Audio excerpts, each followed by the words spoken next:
Baik, Assalamualaikum warahmatullahi wabarakatuh. Hari ini kita akan melanjutkan materi kita masuk ke modul 3 tentang struktur, kondisi, dan perulangan. Namun sebelum kita mencoba untuk menjalankan latihan-latihan ini, ada baiknya kita bersama-sama untuk apa sih yang dinamakan dengan struktur, kondisi, dan pengulangan.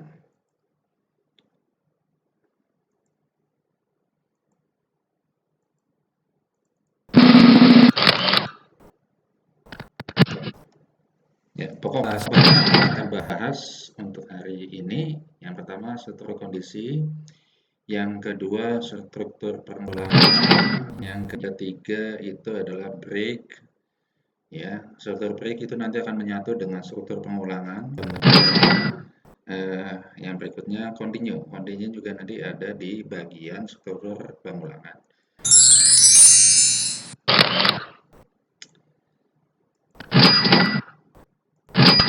Apa yang kita bahas pada pertemuan kita kali ini? Yang pertama, sesuai dengan apa yang tadi disebutkan di awal, maka pembahasan kita akan fokuskan pada struktur kondisi dan struktur perulangan. Apa yang dinamakan dengan struktur kondisi? Di sini disebutkan bahwa statement atau variabel yang akan diperiksa baik true atau false-nya. Jika kondisinya true, maka statement akan berada di blok if yang akan dieksekusi. Kemudian jika kondisinya false, maka statement yang ada di blok else akan dieksekusi. Ini menurut pendapat dari Wikipedia. Kemudian yang berikutnya, struktur perulangan adalah instruksi program yang bertujuan untuk mengulang beberapa baris perintah. Jadi kalau misalkan kita ingin mengulang mencetak alur program tanpa harus menuliskan baris perintahnya berkali-kali, kita bisa menggunakan perintah perulangan untuk mengeksekusi, ya, untuk mengeksekusi program atau aplikasi yang akan kita buat.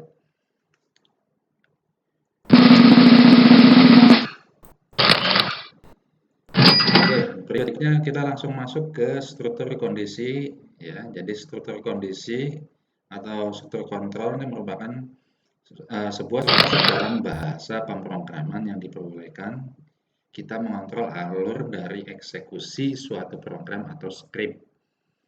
Struktur kontrol mencakup struktur kondisi, struktur pengulangan atau looping. Struktur kondisi terdiri dari pertama, ya, yang pertama itu ada if, yang kedua ada if else, kemudian yang ketiga ada if else, ya, dan yang keempat itu ada switch case breaks, ya. Kemudian sedangkan untuk perulangan, ya, perulangan terdiri dari for, while, do while, for each. Nah, nanti untuk statement for each akan kita gunakan lebih banyak pada pembahasan di Laravel.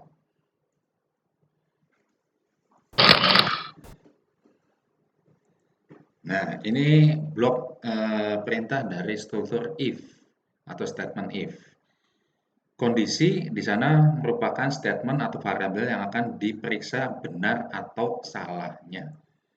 Nah, ini contohnya seperti ini, ya. Misalkan kita punya sebuah variabel bernilai 80, kemudian kita masukkan ke blok if, ya, seperti ini, maka nilai variabel itu kita akan berikan sebuah argumen di sini.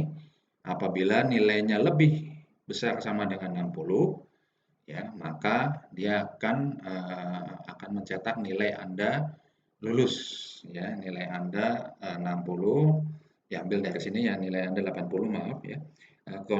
Kemudian keterangannya adalah lulus. Ini untuk statement if.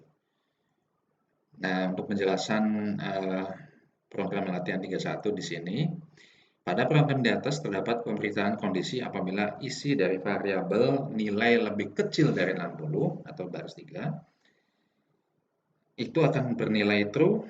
Ya, jika nilai lebih besar dari 60, maka statement pada baris keempat akan dijalankan. Jika kondisi false, maka statement pada baris keempat tidak akan dijalankan. Ya, ini untuk statement if. Kemudian yang berikutnya ini hasilnya. Hasilnya ketika kita menjalankan pada browser web, ya, maka hasilnya nilai Anda 80 tadi ya, nilai variabelnya 80, kemudian keterangannya yang ada di blok statement if. Kemudian yang berikutnya, statement if else, ini hampir sama dengan if, hanya kita ada tambahan if else, artinya kita berikan kondisi perulangan apa namanya, kondisi perjabangan di sini. Nah ini ya seperti ini ya, if kondisi, kemudian statement jika kondisinya true, else jika statement jika kondisinya false. Ya keterangannya ya sini akan diperiksa true atau false-nya. Jika kondisinya true maka statement yang akan di blok if akan dieksekusi. Oke. Berikutnya di sini ya, ini contohnya. Nilai kita punya variabel namanya nilai, kita kasih nilainya adalah 50. Kemudian kita coba berikan perbandingan ya. Kita bandingkan jika nilainya lebih besar sama dengan 60, maka ada statement yang akan dicetak yaitu nilai Anda besarnya berapa, ini 50, Anda lulus. Kalau nilainya lebih besar sama dengan 60. Ya. Nah, kalau misalkan nilainya lebih kecil dari sama dengan 60, maka nilai Anda ya, nilai Anda itu nilainya berapa di sini? Kalau 50 ya berarti nanti akan tulis 50. Nah, ini akan statementnya akan menjalankan Anda gagal. Ini yang kedua, ini akan dijalankan ketika ada apa namanya statement logika di sini yaitu lebih besar sama dengan ya. Nah, ini hasilnya seperti ini. Ya, nilai Anda 50 ya, kemudian Anda gagal. Ini hasil dari statement if else. Contohnya ya. Kemudian yang berikutnya ini juga ada lagi if else lagi. Misalkan saya punya variabel namanya user dengan password 123 ya. Jika usernya sama dengan admin ya dan passwordnya sama dengan 123, login berhasil. Nah, kalau tidak, salah satunya tidak apa namanya tidak tercapai, maka login gagal. Ya, ini hasilnya seperti ini, login user admin dengan password 123, statusnya berhasil. Kemudian ada lagi yang berikutnya, ini ketika kita bekerja pada form, ya, bekerja pada form kita tambahkan sebuah isert. Isert itu adalah fungsi untuk memeriksa apakah suatu variabel sudah terbentuk atau belum. Jadi kalau misalkan sebelum terbentuk variabelnya, ya berarti tidak ada. Ini akan apa namanya akan dituliskan yang pertama. Kalau misalkan variabelnya ada, nah ini akan dicetak yang kedua. Nah di sini user itu dalam kondisi diberikan tanda kutip ganda 2 kali ya atau double quote. Kemudian akan diperiksa isert ya apakah user di sini ya memiliki nilai. Kalau misalkan tidak memiliki nilai, kalau misalkan user ini memiliki nilai maka variabel tidak ada atau belum terbentuk. Ya, kalau misalkan dalam kondisi kosong. Nah, kalau misalkan ada nilainya maka variabel ada. Ya, contohnya seperti ini hasilnya. Nah, ini ya variabel ada. Berikutnya if else if else ya ini banyak sekali else-nya ya. Nah, ini kondisi yang ketiga. Kondisi yang ketiga ini boleh dikatakan ini multi ya atau boleh katakan if bersarang ya. Nah, ini contohnya seperti ini. Ya, ini ada contohnya nih sudah dibuat. Nah, ini seperti ini. Saya punya variabel namanya total. Ya, kita berikan nilai di sini 90.000. Kemudian kita lakukan masukkan ke dalam blok if di sini jika total lebih besar sama dengan 50.000 dan jika total di bawah 75.000 maka dia akan berikan diskon sebesar 0,05 ya atau 5%. Kemudian ya yang berikutnya jika ya, Jika kondisi total variabel totalnya lebih besar sama dengan 75.000, ya, kemudian di bawah 100.000 akan diberikan 0,1 atau 10% jika total belanjanya di atas 75.000. Ya, kemudian jika total belanjanya lebih besar dari 100.000, ya, lebih besar dari 100.000, maka di sini dia akan menjalankan diskon sebesar 0,15. Nah, menurut Anda, menurut kalian nih, ini yang akan dieksekusi yang mana? Yang satu, yang kedua, atau yang ketiga? Ya, nanti dicoba ya di latihannya ya. Kemudian berikutnya setelah kita memiliki apa namanya nilai diskon dan nilai total, berikutnya itu adalah memasukkan ke dalam variabel yang namanya subtotal. Subtotal itu diperoleh dari total dikurangi ya total dikalikan diskon. Nah, diskonnya itu tadi berapa? Misalkan total belanjanya 90.000. 90.000 itu ada di blok yang mana? Apakah blok yang pertama, yang blok kedua, atau blok ketiga? Nah, ini akan dibandingkan. Ketika ada jawabannya, maka dia akan mengerjakan ke sini nih, ya, ke diskon. Ya, kemudian yang berikutnya ada variabel F total.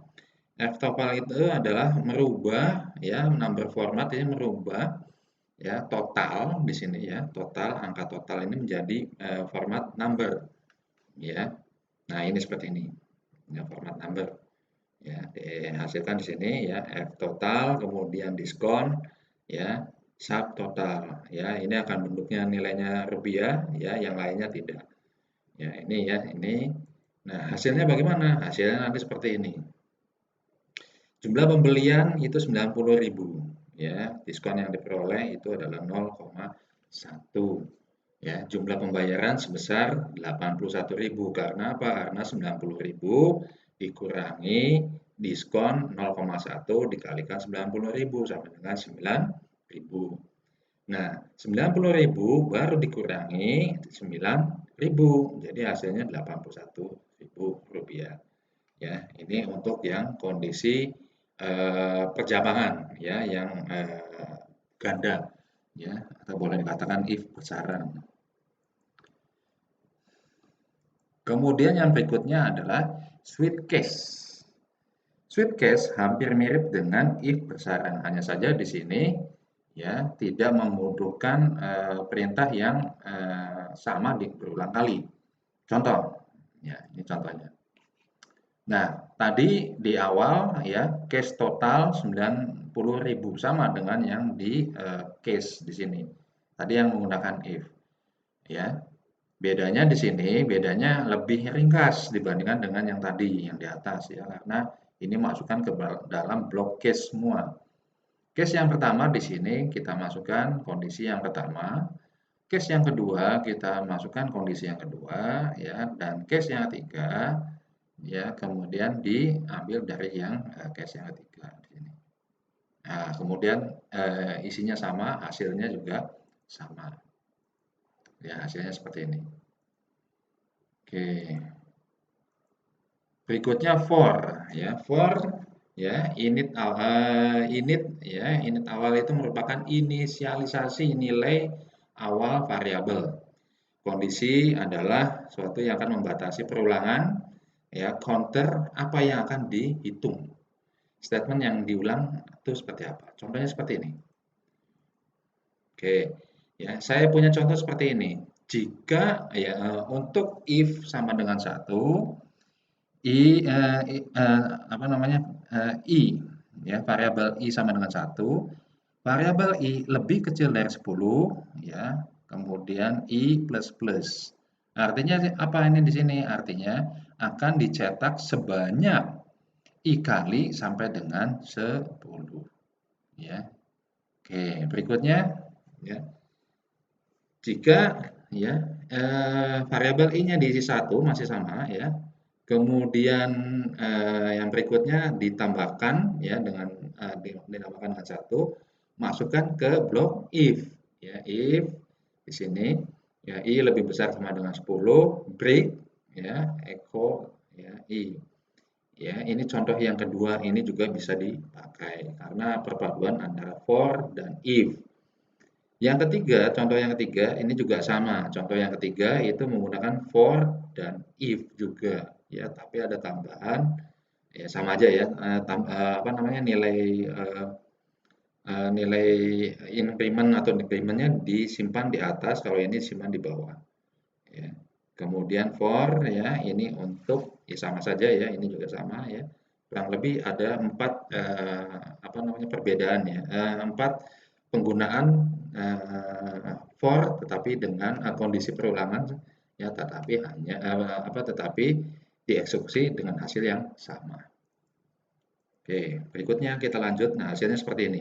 Ini hasil yang pertama, ya 1, 2, 3, 4, 5, 6, 7, 8, 9, 10. Ini juga sama, sampai dengan 10. Ini juga sama, sampai dengan 10. Ini juga sama, sampai dengan 10. Yang berikutnya while. While itu kita mulai dari init awal, ya. While kondisi statement yang akan diulang, kemudian tambahkan dengan counter, ya.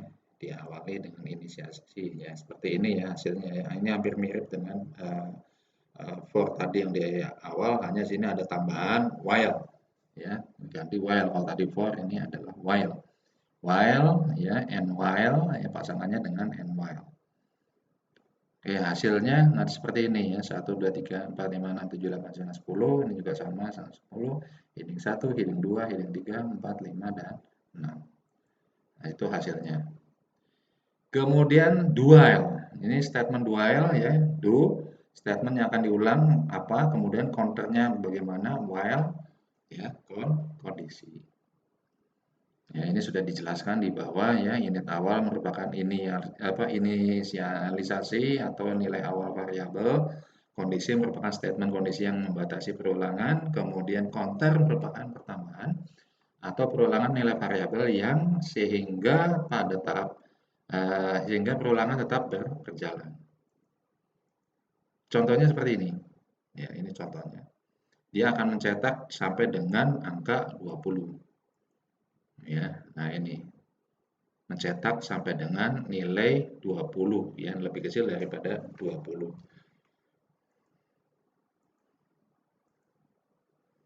Nah, ini yang berikutnya for each. For each nanti akan kita gunakan pada latihan-latihan di Laravel, ya.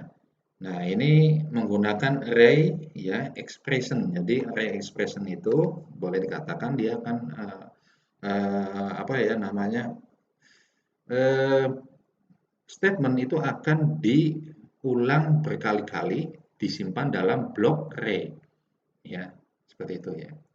Nah, ini keterangannya seperti ini contohnya ya.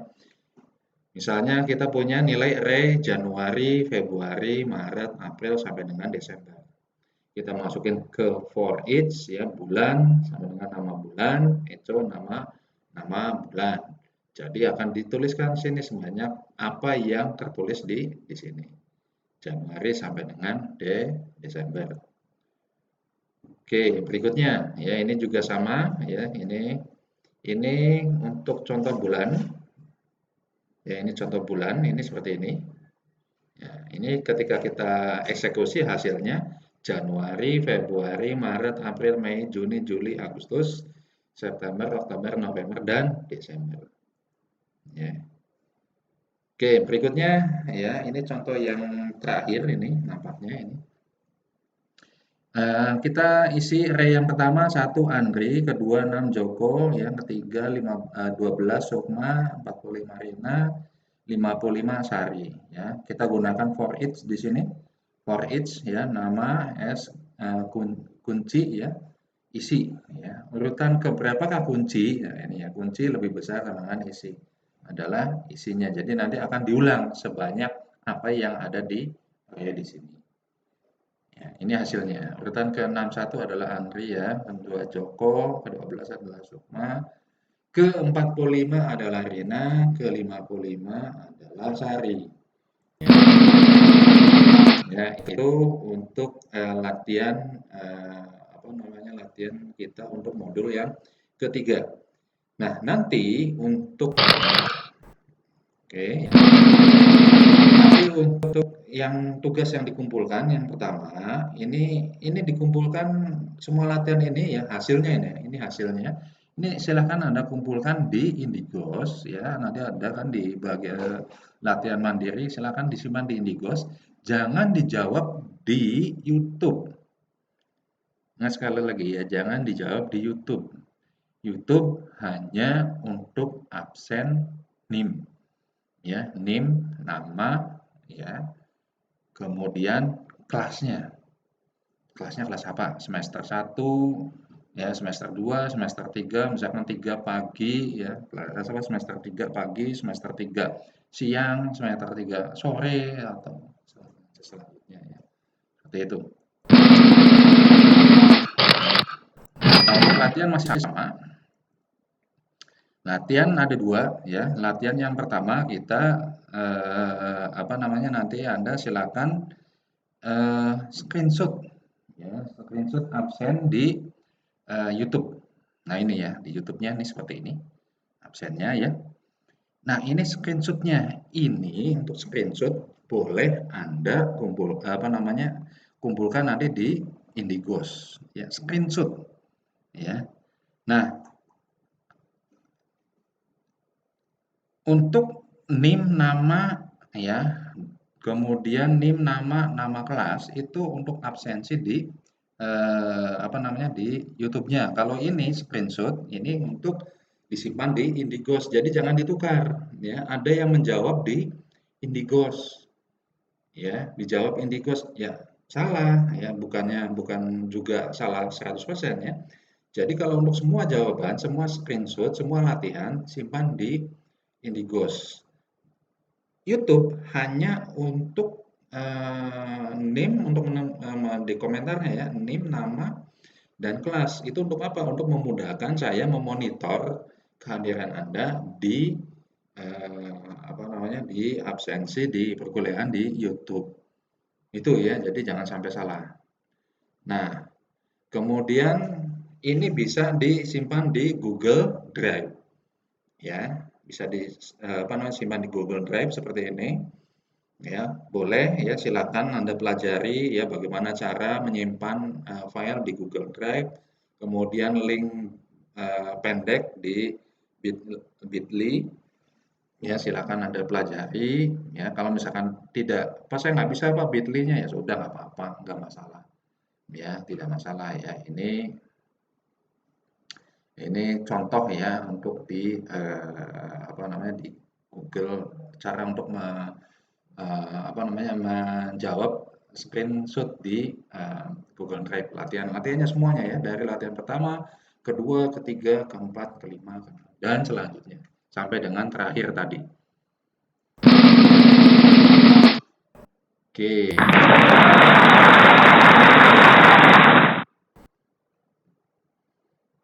Oke, nah ini saya akan sedikit akan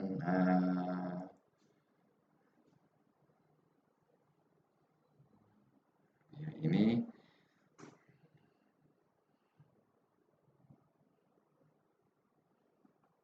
nah ini ya. Ini adalah apa namanya? Kita akan mencoba latihan-latihan yang tadi kita buat ya. Ini latihan yang pertama ini ya. Nah, ini kita klik seperti ini ya. Nah, ini hasilnya seperti ini ya. Ini yang latihan kita yang pertama. Nah, kemudian ini latihan kita yang kedua. Nah, ini adalah screenshot-nya. Screenshot inilah yang nanti akan disimpan di apa namanya di Indigos. Tapi ya sebaiknya Anda menyimpannya di Google Drive karena apa? Saya hanya akan memeriksa linknya saja gitu ya. Jadi gambarnya semuanya akan disimpan di Google Drive. Kalau misalkan Anda tidak berkeberatan untuk apa namanya membuat Google Drive-nya. Tapi kalau misalkan Pak saya sulit Pak untuk membuat Google Drive, saya juga sulit untuk membuat Bitly, ya silakan Anda langsung kumpulkan saja di Indigos ya. Yang penting Anda mengumpulkan screenshot-nya dari apa yang telah Anda kerjakan latihannya ya. Nah, ini contohnya sampai dengan yang terakhir ya tadi ya. Nah, ini tuh. Januari ya akan muncul seperti ini ya, Januari, Februari, Maret ya. Kemudian mana yang terakhir itu sebentar ya. Nah, ini continue, sorry ya. Ini Januari. Nah, ini ya yang tadi yang terakhir ya, urutan ke-1 adalah Andri, ke-6 Joko, ke-12 ini yang menggunakan for each. Ya. Oke. Mungkin untuk pemaparan materi di pertemuan ketiga saya kira cukup. Silakan nanti saya tunggu absensinya di YouTube. Kemudian yang berikutnya ya untuk latihan silakan Anda kumpulkan di Indigos. Saya harapkan screenshotnya saja ya, nggak usah sama codingnya juga, itu tidak dibutuhkan. Ya, silakan disimpan screenshotnya di apa namanya di Indigos ya, tapi ya saya harapkan bisa dibuat dalam satu halaman ya atau disimpan di dalam Google Drive. Itu yang saya harapkan seperti itu. Baik, saya kira untuk materi modul ketiga saya kira cukup ya. Kita akan ketemu lagi nanti pada materi kita pertemuan berikutnya yaitu pertemuan keempat. Terima kasih, mohon maaf atas segala kekurangan dari tadi apa yang disampaikan dalam pemaparan. Mudah-mudahan materi yang saya berikan ini ada manfaatnya. Wabillahi taufiq wal hidayah. Wassalamualaikum warahmatullahi wabarakatuh.